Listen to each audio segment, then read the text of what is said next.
വിവാഹം കഴിഞ്ഞു, ഡിവോഴ്സ് ആണ് ഇപ്പൊ. ഒരുപാട് വർഷമായോ? 6 വർഷം കഴിഞ്ഞു.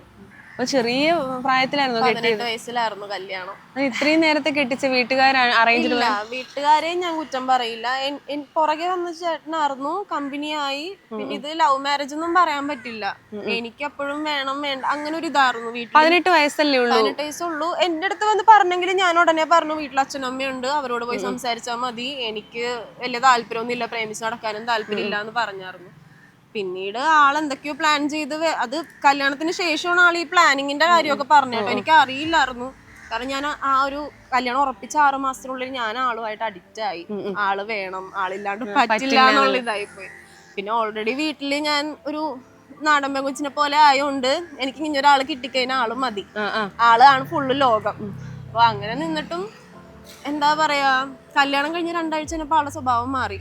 തനി സ്വരൂപം കാണാന്ന് പറയുന്നത് അങ്ങനെയും പറയാം. ആൾക്ക് ഇനി മെന്റലി വല്ല കുഴപ്പമുണ്ടോ ഞാൻ ഇപ്പൊ ഇതാക്കി പറയാലോ. ആൾക്ക് ഇപ്പൊ ഒരു ലൈഫ് ഉണ്ട്, ആളിപ്പോ ഒരു മാരേജ് കഴിഞ്ഞെന്നൊക്കെ അറിഞ്ഞു. രീതിക്ക് പോട്ടെ.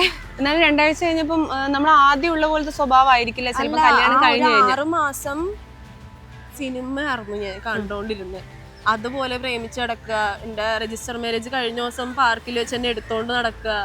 എന്റെ ഫ്രണ്ട്സൊക്കെ എനിക്ക് ഇഷ്ടമാണ് അതൊക്കെ, റൊമാൻസ് ഭയങ്കര ഇഷ്ടമാണ്. പക്ഷെ അന്നൊക്കെ ചമ്മലുണ്ടെങ്കിലും പിന്നീട് ആലോചിച്ചപ്പോ ഇതൊക്കെ എല്ലാം അഭിനയായിരുന്നോ എന്നുള്ളൊരു ഇത്. എനിക്ക് വലിയ എക്സ്പെക്ടേഷൻ ഇതൊന്നും ഉണ്ടായില്ല. എന്റെ കൂടെ ഉണ്ടാവണം, ഹാപ്പി ആയിട്ട് നടക്കണം. പിന്നെ കല്യാണം കഴിച്ച് പോകുമ്പോ ഹസ്ബൻഡ് എല്ലായിടത്തും കൊണ്ടുപോകും, ഫ്രീ ആയിട്ട് നടക്കാം. വീട്ടുകാരെല്ലാരും ചെറുതിലോട്ട് പിള്ളേരോട് എന്താ പറയുന്നത്, നീ കല്യാണം കഴിഞ്ഞിട്ട് കെട്ടിയാൻ അയക്കാൻ എന്താണെങ്കിലും കാണിച്ചോ. ആ ഒരു ഇതുണ്ടായിരുന്നു. എനിക്ക് എല്ലാത്തിനും ഫ്രീഡം ആണ്, അവർ കൂടെ ഉണ്ടാവും. പല പെൺപിള്ളേരും പല